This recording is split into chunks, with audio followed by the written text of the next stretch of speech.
ചങ്ങായിമാർ എല്ലാവർക്കും സുഖല്ലേ? ഞാനിന്ന് പറയാൻ പോകുന്നത് നമ്മുടെ സംഖ്യയുടെ എല്ലാമായ വിശകലയുടെയും RV ബാബുവിന്റെയും പുതിയൊരു കുരുവട്ടലിനെ കുറിച്ചാണ്. ഏറെക്കുറെ നിങ്ങളൊക്കെ കേട്ട് കാണും, ഡൽഹിയിൽ ഹോളിയുടെ അന്നത്തെ ദിവസം തരുൺ എന്ന പേരുള്ള ഒരു ഹിന്ദു യുവാവിനെ അവിടെയുള്ള കുറച്ച് മുസ്ലിം നാമധാരികൾ ക്രൂരമായി കൊലപ്പെടുത്തിയ കാര്യം. ആ കൊലപാതകത്തിന്റെ മുന്നിൽ വർഗീയതയാണെന്നാണ് സംഖ്യകൾ മൊത്തം പ്രചരിപ്പിക്കുന്നത്. സംഭവം അതല്ല സത്യാവസ്ഥ.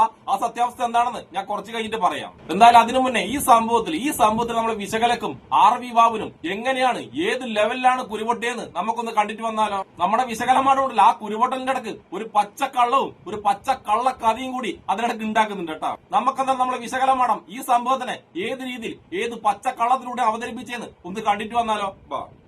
നമ്മൾ വിശകലമാടം അവിടെ വർഗീയ പോസ്റ്റിൽ ഇങ്ങനെയാണ് എഴുതിയിട്ടുള്ളത്: ഡൽഹിയിൽ ഹോളി ആഘോഷങ്ങളുടെ ഒരു ബാലിക അബദ്ധത്തിൽ വസ്ത്രത്തിൽ കളർ വെള്ളമാക്കി എന്ന് പറഞ്ഞ് ഒരു യുവാവിനെ തല്ലിക്കൊന്ന കാബാലികയുടെ അനധികൃത കെട്ടിടം പോലീസ് തകർക്കുന്നു. വർഗീയതയുടെയും ഹിന്ദുത്വത്തോടുള്ള വെറുപ്പിന്റെയും കഥ പുതിയതല്ല. ഹിന്ദുത്വത്തെ അമ്പൽനടിയിൽ കെട്ടിത്തൂക്കുമെന്ന് മുദ്രാവാക്യം വിളിച്ചതും പഴയ മുദ്രാവാക്യം തന്നെ 1954 സംഭവമാണ്. ഇതാണ് ഞാൻ പറഞ്ഞ പച്ചക്കള്ളഘട്ടം. 1954 സംഭവമാണ്. കോഴിക്കോട് മീൻചന്തക്കടുത്ത് നടുവട്ടം ഭാഗത്തുള്ള മുസ്ലിം പള്ളിയുടെ മുൻപിലൂടെ ഘോഷയാത്രകളൊന്നും അനുവദിച്ചിരുന്നില്ല. പലവട്ടം വിവാഹ ഘോഷയാത്രകളും മറ്റും തടയുകയും സംഘർഷം ഉണ്ടാക്കുകയും ചെയ്തിട്ടുണ്ട്. അങ്ങനെ എനിക്ക് വഴി നടക്കാനുള്ള സ്വാതന്ത്ര്യവും ഹിന്ദു ആഘോഷം നടത്താനുള്ള സ്വാതന്ത്ര്യം പോലും നിഷേധിക്കപ്പെട്ട ഹിന്ദുക്കൾ അതിനെ ചോദ്യം ചെയ്യാൻ തയ്യാറായി. ആദ്യം നിയമവഴിയിലൂടെ തന്നെ അവകാശം നേടിയെടുക്കാനാണ് ശ്രമിച്ചത്. അതനുസരിച്ച് കോടതിയിൽ കേസ് കൊടുത്തു. അതിൽ ഹിന്ദുക്കൾക്ക് അനുകൂലമായി വിധി വന്നു. അപ്പോഴും തടിയുമെന്ന വെല്ലുവിളി ഉയർത്തിയ വർഗീയവാദികൾ നിയമപരമായി പൊതുവഴിയിലൂടെ നടത്തുന്ന ഘോഷയാത്രയ്ക്ക് വേണ്ട സംരക്ഷണം നൽകാൻ കോടതി പോലീസിന് ഉത്തരവ് കൊടുത്തു. ഏത് കോടതി, ഏത് ഉത്തരവ്? ബേപ്പൂരിനടുത്തുള്ള തമ്പി മുതലാളി BT രാമചന്ദ്രൻ എന്ന വ്യവസായി മുൻകൈയെടുത്ത് ബേപ്പൂരിനടുത്തുള്ള അദ്ദേഹത്തിന്റെ സ്ഥലത്ത് നിന്നും മീൻചന്തയ്ക്കടുത്തുള്ള തളിയാടത്ത് ക്ഷേത്രത്തിലേക്ക് വരവ് ഘോഷയാത്ര നടത്താൻ തീരുമാനിച്ചു. കോടതിയും പോലീസും പറഞ്ഞിട്ട് പിരിവാങ്ങാൻ പള്ളിക്കാർ തയ്യാറായില്ല. പള്ളിക്ക് മുമ്പിലൂടെ ഘോഷയാത്ര വന്നാൽ എന്ത് വില കൊടുത്ത് തടയുമെന്നവർ പ്രഖ്യാപിച്ചു. വഴിയരികിൽ പള്ളി കെട്ടുന്നത് മറ്റുള്ളവരുടെ ആഘോഷങ്ങളും സഞ്ചാര സ്വാതന്ത്ര്യം തടയാനാണെന്ന് അവർ തീരുമാനിച്ചു.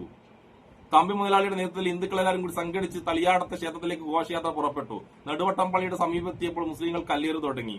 പോലീസ് ആദ്യം ലാത്തിച്ചാർജ് ചെയ്തെങ്കിലും ഏറെ രൂക്ഷമാവുകയാണ് ഉണ്ടായത്. ഘോഷയാത്ര അടുത്തെത്തുകയും കല്ലേറ് നിയന്ത്രണാതീതമാകുകയും ചെയ്തു. ഏതുതരം വെല്ലുവിളി നേരിടാൻ ഹിന്ദുക്കളും സജ്ജരായിരുന്നു. അത് മനസ്സിലാക്കിയ പോലീസിന് വെടിവെക്കേണ്ടി വന്നു. പല മുസ്ലിങ്ങളും മരിച്ചു വീണു. അതിനുശേഷമാണ് നടുവട്ടം ഭാഗത്തെ രാജവീതിയിലൂടെ ഹിന്ദുക്കൾക്ക് അവരുടെ ഘോഷയാത്രയും സഞ്ചാര സ്വാതന്ത്ര്യം ലഭിച്ചത്. ചരിത്രം ഓർമ്മിപ്പിക്കുന്നത് സാധാരണ സ്വാതന്ത്ര്യം പോലും തടഞ്ഞുള്ള വൃത്തികെട്ട ഒരു ചരിത്രമാണ് തടഞ്ഞവർക്കുള്ളത് എന്ന് ഓർമ്മിപ്പിക്കാനാണ്.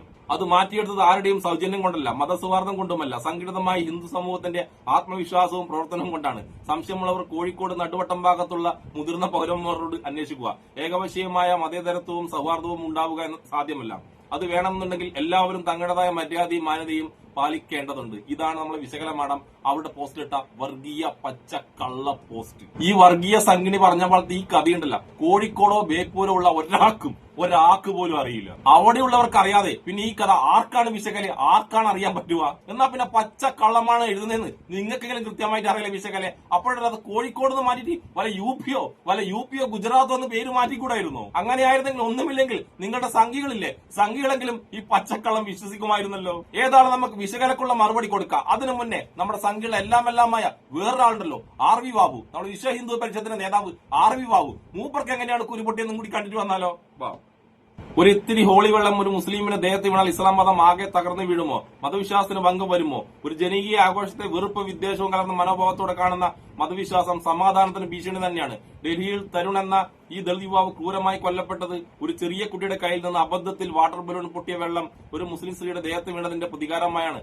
ഇസ്ലാം ഒരു മതമാണെന്ന് ഞാൻ പറയില്ല, എന്നാൽ ഒരുപാടുള്ള മതമാണ് ഇസ്ലാം എന്ന കാര്യത്തിൽ സംശയമില്ല. ഇതാണ് വർഗീയ പിടിച്ച RV ബാബുട്ട പോസ്റ്റ്. ഇനി ഞാൻ പറയും, ഈ രണ്ട് സംഖ്യകളും പറഞ്ഞില്ലേ, അത് രണ്ടും പച്ചക്കള്ളമാണ്, പച്ചക്കള്ളം. അതായത് ഇവര് പറഞ്ഞത് ഹോളിയുടെ അന്ന് ഒരു കുഞ്ഞിന്റെ കയ്യിൽ നിന്ന് അബദ്ധത്തിൽ ഒരു മുസ്ലിം സ്ത്രീയുടെ ശരീരത്തിൽ കളർവെള്ളം വീണമെന്നും ആ മുസ്ലിം സ്ത്രീ അതിൽ പ്രകോപിതയായിട്ട് അവരുടെ വീട്ടിൽ പോയിട്ട് അവിടെ ഉണ്ടായിരുന്ന കുറെ മുസ്ലിങ്ങളെ കൂട്ടിക്കൊണ്ടുവന്നിട്ട് ഇവരെ ആക്രമിച്ചു എന്നുമാണ് ഈ സംഖ്യകൾ പറഞ്ഞുണ്ടാക്കുന്ന പച്ചക്കള്ളം. അതിനെ തുടർന്നുണ്ടായ അക്രമത്തിലാണ് സൂരജ് മരണപ്പെട്ടതെന്നാണ് സംഖ്യകൾ പറഞ്ഞുണ്ടാക്കുന്നത്. പക്ഷെ കേസ് അന്വേഷിച്ച വേറെ ആരുമല്ല, കേസ് അന്വേഷിച്ച ഡൽഹി പോലീസ് ഉണ്ടല്ല, അതുമായി ബന്ധപ്പെട്ട് പച്ചയായ സത്യം പറയുന്നുണ്ട്. ഏതായാലും ഞാൻ ആ വീഡിയോ ഇവിടെ വെക്കാം. ഹിന്ദി മനസ്സിലാകാത്തവർക്ക് ഞാൻ അതിനുശേഷം വ്യക്തമായി അത് പറഞ്ഞുതരാം. वहाँ पे जाकर हमने पाया कि दो समुदाय के जो लोग हैं उनमें आपस में झगड़ा हुआ है, तो जिसमें एक समुदाय के 3 लोग और दूसरे समुदाय के 5 लोग इसमें इंजर्ड हुए। नहीं इसमें कोई चाकू का नहीं हुआ, क्योंकि दो फैमिली है, दोनों ये आपस में आस पड़ोस में रहते हैं, आमने सामने घर है। ये दोनों फैमिली एक दूसरे को लगभग 50 साल से जानते हैं। ये मूल रूप से राजस्थान के रहने वाले हैं। इंक्वायरी के दौरान ये भी पता चला कि जैसे पड़ोसी के बीच में जो नॉर्मल होते रहते हैं इसमें कि पार्किंग को लेकर झगड़ा, नॉट ए कम्युनल, तो वो भी पहले होता आया है। पर बाकी इसमें ये भी आया कि जो तरुण के चोट लगी तो लाठी थी उसके मारने से। കേസ് അന്വേഷിച്ച പോലീസ് ഉദ്യോഗസ്ഥൻ എന്താ പറയുന്നത് വെച്ചാൽ അവിടെ ഉണ്ടായത് വർഗീയപരമായ മതപരമായ ഒരു അക്രമത്തിലുണ്ടായ കൊലപാതകമല്ല എന്നാണ്. അതായത് ആ രണ്ട് വീട്ടുകാരും തമ്മിൽ 50 വർഷത്തെ പരിചയമുണ്ട്. അവർ പക്ഷെ കുറെ കാലമായിട്ട് ഭയങ്കരമായ ശത്രുതയിലാണ് ഉള്ളത്. അവർ തമ്മിൽ ഇടക്കിടക്ക് നല്ല ജഗട നടക്കാറുണ്ട് അവിടെ. അന്നത്തെ ദിവസവും അവർ തമ്മിൽ നല്ല ജഗട നടന്ന് ആ ജഗടയിലിടക്ക് രണ്ടാൾക്കാരും തമ്മിൽ നല്ല അടിയുണ്ടായി. ആ അടിയിൽ രണ്ട് കൂട്ടർക്കും നല്ല പരിക്കുണ്ടായിട്ടുണ്ട്. അങ്ങനെ ഉണ്ടായ ജഗടക്കിടയിലാണ് തരുൺ എന്ന് പറഞ്ഞ യുവാവിന് നല്ല ക്രൂരമായ മർദ്ദനമേറ്റത്. ആ മരണത്തെയോ ആ കൊലപാതകികളോ ഞാൻ ഒരിക്കലും ന്യായീകരിക്കുന്നില്ല. അവർക്ക് തക്കതായ നല്ല കഠിനമായ ശിക്ഷ തന്നെ കിട്ടണമെന്നാണ് എന്റെ അഭിപ്രായം. പക്ഷെ ആ സംഭവത്തെ വർഗീയമായി കൊണ്ടുപോകുന്നതോട് മാത്രമാണ് എനിക്ക് എതിർപ്പുള്ളത്.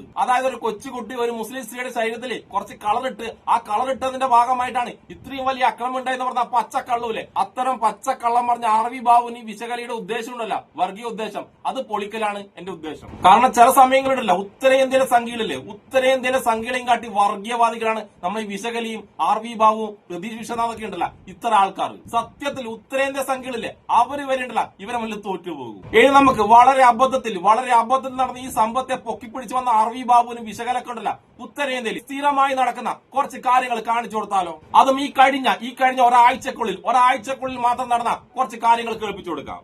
ആദ്യത്തത്, മുസ്ലിം വിദ്വേഷ പരാമർശം നടത്തിയതിനെ എതിർത്തു ബീഹാറിൽ വൃദ്ധനെ അടിച്ചുകൊന്നു അക്രമികൾ. രണ്ടാമത്തത്, രാജസ്ഥാനിൽ ട്രക്ക് ഡ്രൈവറെ ഗോരക്ഷാ സേനക്കാർ വെടിവെച്ചു കൊന്നു. മൂന്നാമത്തത്, ബീഹാറിൽ നോമ്പുകാരിയായ യുവതിയെ ആൾക്കൂട്ടം മർദ്ദിച്ചു കൊന്നു. നാലാമത്തത്, നോമ്പ് നോറ്റ 13-കാരനെ ബർത്ത്ഡേ പാർട്ടിക്കെന്ന് പറഞ്ഞ് കാറിൽ കയറ്റി കൊണ്ടുപോയി നെറ്റിയിൽ വെടിവെച്ചു കൊന്നു. UP ഉപമുഖ്യമന്ത്രിയുടെ ബന്ധു ഉൾപ്പെടെ 4 പേർക്കെതിരെ കേസ്. വിശകലമാണത്തിനോട് ആർവി ബാബുവിനോട് ഞാൻ പറഞ്ഞത് ഇത് കഴിഞ്ഞ ഒരാഴ്ചക്കുള്ളിൽ നിങ്ങളുടെ ഊപ്പിയിൽ മാത്രം നടന്ന സംഭവമാണ്. ഒരു സംഭവത്തെ എടുത്തിട്ട് ഇന്ത്യയിലെ മൊത്തം മുസ്ലിങ്ങളെ വർഗീയവാദികളാക്കുന്ന വിശകലമാണവും ആർവി ബാബുവും ഈ സംഭവത്തെ ഏത് ലെവലിലാന്ന് കാണുക. ഇത്രയും വലിയ തെറ്റ് ചെയ്ത സംഘികളായ ഹിന്ദു നാമധാരികൾക്കെതിരെ ഒരക്ഷരം ഒരു വരി നിങ്ങളെ പോസ്റ്റിൽ നിങ്ങൾക്ക് എഴുതാൻ പറ്റുമോ? നിങ്ങൾ യഥാർത്ഥ ഹിന്ദുവാണെങ്കിലല്ല ഇതിനെതിരെയും പ്രതികരിക്കുമായിരുന്നു. കാരണം നിങ്ങൾ യഥാർത്ഥ ഹിന്ദുവാണെങ്കിൽ ഹിന്ദു ചെയ്യുന്ന തെറ്റില്ലേ, ആ തെറ്റിനെയാണ് ആദ്യം തിരുത്തേണ്ടത്. പക്ഷെ ദൗർഭാഗ്യവശാൽ നിങ്ങൾ രണ്ടാളും യഥാർത്ഥ ഹിന്ദു അല്ല. അതുകൊണ്ട് നിങ്ങൾ ഹിന്ദുക്കൾ ചെയ്യുന്ന തെറ്റുണ്ടല്ല അതിനെ തിരുത്തുകയേയില്ല, അതിനെ വളർത്താനേ നിൽക്കൂ. ഇനി വിശകലമാർദ്ദനം ആർവി ബാബുവിനും മുസ്ലിങ്ങൾക്കെതിരെയുള്ള അക്രമമായോണ്ടാണ് മിണ്ടാൻ പറ്റാത്തതെങ്കിൽ ഞാൻ വേറൊരു വാർത്ത കേൾപ്പിച്ചുതരാം. ഒരു ദളിത് യുവാവിനെ അതേ ഹോളിയുടെ അന്ന് ഹാപ്പി ഹോളി എന്ന് ഒരു ബ്രാഹ്മണ കുടുംബത്തോട് പറഞ്ഞുകൊണ്ട് ആ ബ്രാഹ്മണ കുടുംബം മൊത്തം കൂടി ആ പാവം ദളിത് യുവാവിനെ തല്ലിക്കൊന്നു. കുറെ ബ്രാഹ്മണരും ആ ബ്രാഹ്മണ ഫാമിലിയും കൂടി ഉണ്ടല്ല ആ പാവത്തിനെ ക്രൂരമായി ആക്രമിച്ചില്ലാതാക്കി. ആ വാർത്ത കൂടി നിങ്ങൾ കണ്ടോ?